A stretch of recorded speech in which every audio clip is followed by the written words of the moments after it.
स्क्रीनवर दिसणाऱ्या ह्या सगळ्या वस्तूंमध्ये काय सारखं आहे?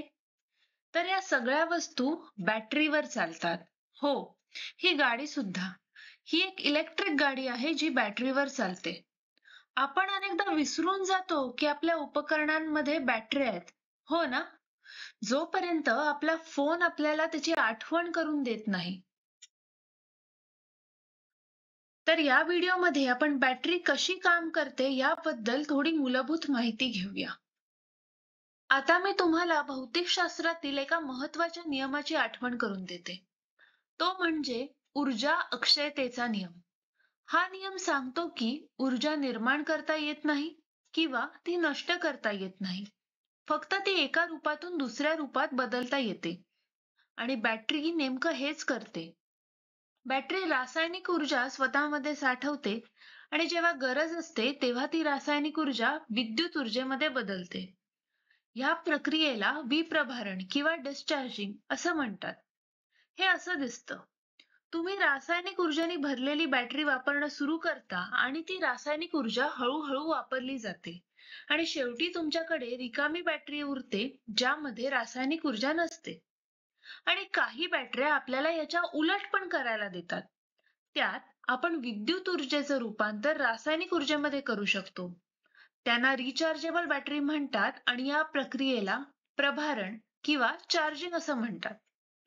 आपण हे रोज करतो ना. यात काय असतं, आपण रिकाम्या बॅटरीपासून सुरू करतो आणि ती पूर्ण भरेपर्यंत म्हणजे रासायनिक ऊर्जेने पूर्ण भरेपर्यंत तिला चार्ज करतो. आपण हे आपल्या फोन सोबत करतो. आपण फोन आधी चार्ज करतो. जसा जसा फोन आपण वापरतो तो पुन्हा डिस्चार्ज होतो.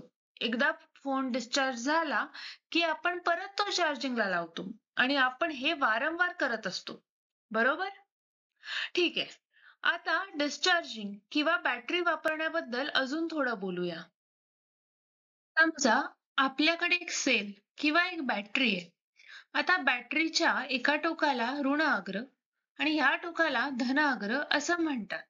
आणि या दोन टोकांमध्ये विभवांतर असतं. हे विभवांतर व्होल्ट्समध्ये मोजलं जातं. साधारणपणे एका बॅटरीचं विभवांतर 1.5 व्होल्ट्स असतं. समजा मला या बॅटरीने एक बल्ब लावायचा आहे. तर मी कसा लावू? मला ऋण अग्राकडून एक तार घ्यायची आहे आणि ती बल्बला जोडायची आहे. तसंच धन अग्राकडून दुसरी तार घ्यायची आहे आणि ती पण बल्बला जोडायची आहे. आणि बल्ब लागला. सोपं आहे ना? आता इथे काय होतं? बॅटरीमध्ये साठवलेली रासायनिक ऊर्जा बॅटरीद्वारे विद्युत ऊर्जेमध्ये बदलली जाते. बल्ब नंतर या ऊर्जेला प्रकाश आणि उष्णतेमध्ये बदलतो. बरोबर? ठीक आहे. आता मी तुम्हाला बॅटरीची काही चित्र दाखवते. तर हे आहेत वेगवेगळ्या प्रकारचे घट किंवा बॅटऱ्या. आता ही जी बॅटरी आहे ती कारमध्ये, ट्रकमध्ये किंवा इन्व्हर्टरमध्ये वापरली जाते. ही बॅटरी माईकमध्ये वापरली जाते. ह्या अशा दिसणाऱ्या बॅटऱ्या लहान खेळण्यांमध्ये किंवा हातावरच्या घड्याळामध्ये वापरल्या जातात. ह्या बॅटऱ्या खेळण्यांमध्ये, टीव्हीच्या रिमोटमध्ये किंवा भिंतीवरच्या घड्याळामध्ये वापरल्या जातात. आता ह्या ज्या सगळ्या बॅटऱ्या आहेत, आपण त्यांना 2 प्रकारांमध्ये विभागू शकतो. आता हे 2 प्रकार कोणते? तर एक घट असणाऱ्या बॅटऱ्या आणि अनेक घट असणाऱ्या बॅटऱ्या. आता अनेक घट असणाऱ्या बॅटऱ्या म्हणजे काय? मुळात घट म्हणजे नेमकं काय? तर घट म्हणजे रासायनिक ऊर्जेचं विद्युत ऊर्जेमध्ये रूपांतर करणारा सर्वात लहान घटक. तर ह्या बॅटऱ्यांमध्ये फक्त एक घट किंवा सेल आहे. पण ह्या ज्या बॅटऱ्या आहेत त्याच्यामध्ये अनेक घट आहेत. आता अनेक घट असलेली बॅटरी याची कल्पना कशी करायची? तर समजा ही अनेक घट असलेली बॅटरी आहे. तर खरं तर या बॅटरीमध्ये ह्याच्या आतमध्ये अनेक छोटे छोटे घट आहेत. ठीक आहे. आता आपण अनेक घट किंवा सेल कसे जोडायचे याबद्दल अधिक बोलूया. अनेक घट जोडण्याच्या या पद्धतीला एकसर जोडणी असं म्हणतात. यात काही गुंतागुंतीचं नाही. आपल्याला काय करायचंय, तर आपल्याला एका घटाचं धन टोक दुसऱ्या घटाच्या ऋण टोकाला जोडायचंय. तसंच पुढेही करायचं आहे. अशा प्रकारच्या जोडणीला एकसर जोडणी असं म्हणतात. आता आपण अशी जोडणी का करतो?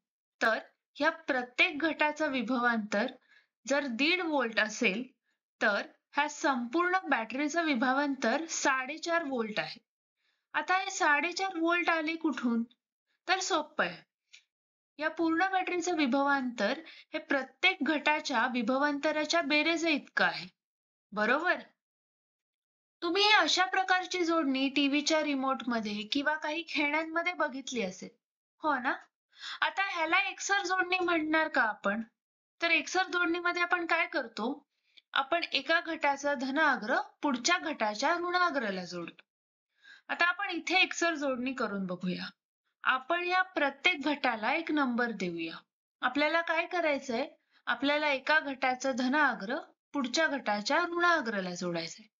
तसंच पुढे करायचंय.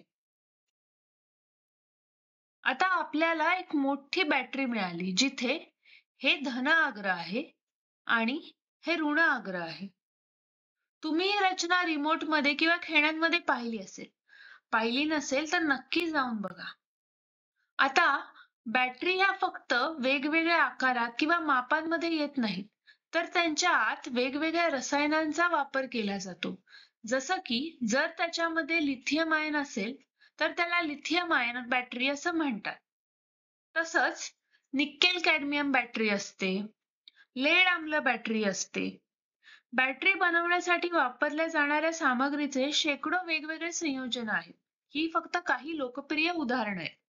लिथियम आयन बॅटरी इलेक्ट्रॉनिक्समध्ये जसं की फोन आणि लॅपटॉपमध्ये लोकप्रिय आहे आणि लेड आम्ल कार, ट्रक आणि इन्व्हर्टरमध्ये लोकप्रिय आहे. पुढच्या व्हिडिओमध्ये आपण लेड आम्ल बॅटरी कशी काम करते याबद्दल चर्चा करूया. या व्हिडिओसाठी इतकंच. बघितल्याबद्दल धन्यवाद.